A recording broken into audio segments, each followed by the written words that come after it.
नमस्ते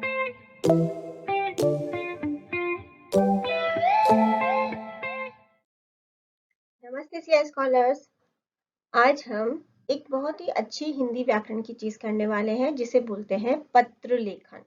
पत्र मतलब चिट्ठी, जो आप एक जगह से दूसरी जगह भेजते हैं अपने रिश्तेदारों को, अपने मित्रों को। आजकल इनका चलन बहुत कम हो गया है क्योंकि हमारे पास बहुत सारी आधुनिक चीजें आ गई हैं। इसीलिए हम पत्र कम लिखते हैं, लेकिन उसी चीज को अब हम इंटरनेट के थ्रू, व्हाट्सएप के थ्रू भेजते हैं। तो हम इसे लिखने का आज तरीका और ये क्या होता है वो सभी चीजें पत्र लेखन के बारे में जानेंगे। एक बच्ची अपने दादा के पास आती है और पूछती है, दादाजी आप ये क्या पढ़ रहे हैं? दादाजी उसे बताते हैं कि मेरे दोस्त का पत्र आया है, वही पढ़ रहा हूँ। बच्ची को समझ नहीं आता कि पत्र क्या होता है, तो वो अपने दादाजी से पूछती है कि पत्र क्या है दादाजी? बच्चों, आज के मशीनी युग में संदेश भेजने के लिए, संदेश मतलब कोई भी तरह का मैसेज, ठीक है ना, उसे इंग्लिश में मैसेज बोल सकते हैं। किसी भी तरह के मैसेज को, संदेश को भेजने के बहुत सारे नए नए साधन उपलब्ध हो गए हैं, जैसे कि व्हाट्सएप है ना, फेसबुक होता है, इंस्टाग्राम होता है। पत्रों के माध्यम से हम दूसरे तक अपनी बात लिखकर पहुंचा सकते हैं। जब पहले ये सारी सुविधाएं नहीं थी, तो पत्र ऐसा माध्यम था जिससे हम अपनी बातों को उसमें लिखकर दूसरे तक पहुंचा सकते थे। एक अच्छा पत्र लिखने के लिए हमें कुछ बातों का ध्यान रखना बहुत जरूरी है। पहला ये कि पत्र की भाषा बहुत ही सरल, बिल्कुल सीधी सादी होनी चाहिए। वाक्य छोटे छोटे बनाने चाहिए जिनका कि पूरा अर्थ निकलता हो। विराम चिन्हों का प्रयोग भी बहुत सावधानी से करना चाहिए। विराम चिन्ह मतलब जैसे कोमा, पूर्ण विराम, प्रश्न, प्रश्न चिन्ह, प्रश्नवाचक चिन्ह, हमने पढ़े हैं विराम चिन्ह। पत्र में उचित स्थान पर पत्र लिखने वाले का अपना नाम, पता, पाने वाले का नाम, पता और दिनांक मतलब तारीख, वो बिल्कुल स्पष्ट रूप से लिखने चाहिए। पत्र में आपका नाम और पता भी अच्छी तरह से होना चाहिए, और जिसे आप पत्र लिख रहे हैं उसका नाम पता भी अच्छे से होना चाहिए। उचित संबोधन के साथ कम से कम शब्दों में अपनी बात लिखनी चाहिए। उचित संबोधन का मतलब होता है कि आप उसे किस तरह से बुला रहे हैं। जैसे कि आपके बड़े हैं तो उनके लिए आप आदरणीय लगाते हैं, आपसे छोटे हैं तो प्रिय, प्यारे लगाते हैं, है ना। तो उचित संबोधन मतलब दूसरे को बुलाने का तरीका। औपचारिक पत्रों में विषय जरूर लिखना चाहिए। औपचारिक पत्र ये क्या होते हैं ये हम आगे समझेंगे, लेकिन उन पत्रों में आपको विषय मतलब सब्जेक्ट, कि आप किस बारे में पत्र लिख रहे हैं, वो लिखना बहुत जरूरी होना चाहिए। पत्र दो प्रकार के होते हैं।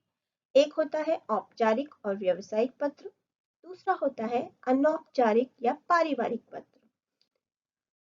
सबसे पहले हम पढ़ते हैं औपचारिक पत्रों के बारे में। ये पत्र उन लोगों को लिखे जाते हैं जिनसे हमारा कोई रिश्ता नाता नहीं होता, मतलब हमारे परिवार का जो सदस्य नहीं है, जो हमारा रिश्तेदार नहीं है। ज्यादातर ये पत्र हम उन्हें लिखते हैं। ज्यादातर ये पत्र हम किसी अपने काम को बताने के लिए करते हैं, कि जैसे हमें ये काम करवाना है, हमें छुट्टी चाहिए, हमें कहीं जाना है, ये सब चीजें। जैसे कि हम अपने स्कूल के प्रधानाचार्य को लिखते हैं, संपादक को लिखते हैं। तो वो सारे पत्र बोलते हैं औपचारिक पत्र, जिन्हें दूसरे रूप में आप बोल सकते हैं प्रार्थना पत्र, जिनमें आप किसी काम को करवाने की प्रार्थना, रिक्वेस्ट किसी से कर रहे हो। ये एक रूप है प्रार्थना पत्र का। ये प्रार्थना पत्र मैंने अपने स्कूल के प्रधानाचार्य, जो प्रिंसिपल हैं, उनके लिए लिखा है, एक बच्चे ने, ठीक है, जो कि छुट्टी चाहता है, स्कूल से 2 दिन की छुट्टी चाहता है। प्रार्थना पत्र लिखते समय सबसे पहले हम लिखते हैं सेवा में प्रधानाचार्य जी। अगर आप स्कूल के लिए लिख रहे हैं, स्कूल में हैं, तो आप अपने प्रधानाचार्य जी को लिखेंगे। अगर आप किसी और जगह लिख रहे हैं तो उस जगह के जो भी आपके उस जगह के प्रमुख हैं, उनके नाम को संबोधित करते हुए आप लिखते हैं, ठीक है। उसके बाद स्कूल का नाम, कंट्री साइड इंटरनेशनल स्कूल, सूरत। विषय इन पत्रों में बहुत जरूरी होता है। जो प्रार्थना पत्र आप लिखते हैं, औपचारिक पत्र जो लिखते हैं, उनमें विषय को लिखना, सब्जेक्ट को लिखना बहुत जरूरी होता है कि आप किसके लिए पत्र लिख रहे हैं। ये हमने लिखा है छुट्टी के लिए प्रार्थना पत्र। महोदय, ये होता है संबोधन, उन्हें बुलाने का तरीका। अगर हमसे बड़े हैं तो हम हमेशा उन्हें महोदय, और अगर कोई लेडी है मतलब औरत है तो महोदया। ठीक है, ये हम उन्हें बुलाने का संबोधन। निवेदन है कि, आपका प्रार्थना पत्र हमेशा इसी लाइन से शुरू होगा कि निवेदन है कि। निवेदन है कि का मतलब है कि मैं आपसे रिक्वेस्ट करती हूँ, ठीक है, मैं आपसे प्रार्थना करती हूँ।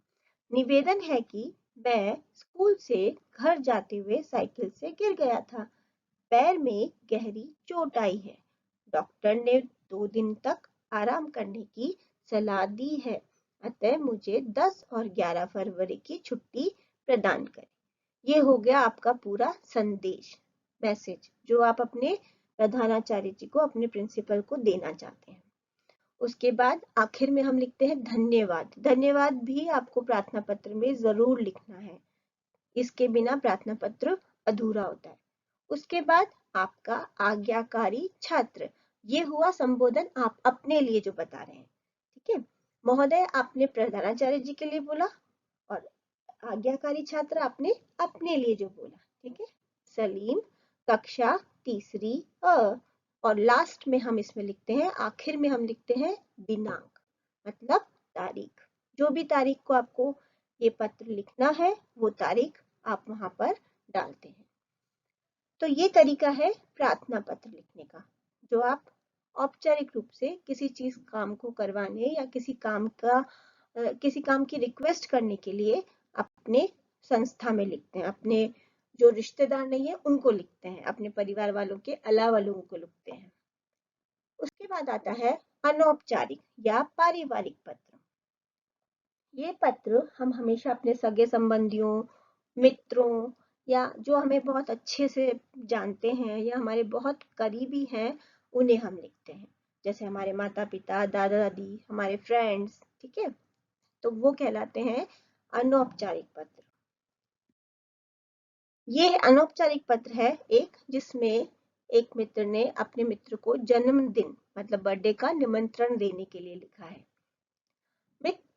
इन पत्रों में सबसे पहले ऊपर लिखा जाता है पत्र लिखने वाले का पता, मतलब अगर आप हैं तो आप अपना पता लिखेंगे, ठीक है। अगर आप पत्र लिख रहे हैं तो सबसे ऊपर आप अपना पता लिखेंगे। जैसे इसमें लिखा है ग्रीन सिटी अपार्टमेंट, सूरत। इस पत्र को लिखने का एक तरीका होता है, और वो तरीका शुरू होता है सबसे पहले अपना पता लिखने से। सबसे ऊपर आपका पता आएगा। आपका पता मतलब जो पत्र लिख रहा है वो अपना पता लिखेगा। उसके बाद हम डालते हैं तारीख, जिस तारीख पे आप लिख रहे हैं, जिस दिनांक पे आप लिख रहे हैं वो। उसके बाद आता है संबोधन। संबोधन मैंने आपको पहले भी समझाया। यहाँ पर उसने लिखा है प्रिय मित्र अनन्या।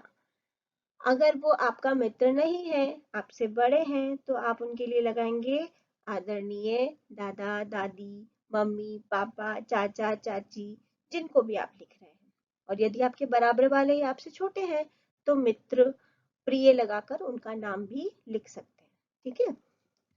फिर आता है अभिवादन, मतलब नमस्ते, है ना। नमस्ते हम अपने बराबर वालों को, अपने से छोटे वालों को लिख सकते हैं, लेकिन अगर आपसे बड़े हैं तो उन्हें आप लिखेंगे सादर प्रणाम, है ना, क्योंकि हम उन्हें प्रणाम करते हैं, तो उनके लिए प्रणाम भी आप लिख सकते हैं। फिर आता है पूरा संदेश, मतलब मैसेज। कुशलता के उपरांत समाचार यह है कि अगले महीने मेरा जन्मदिन आ रहा है। मेरे दादा दादी जी ने इस अवसर पर भजन संध्या का आयोजन किया है।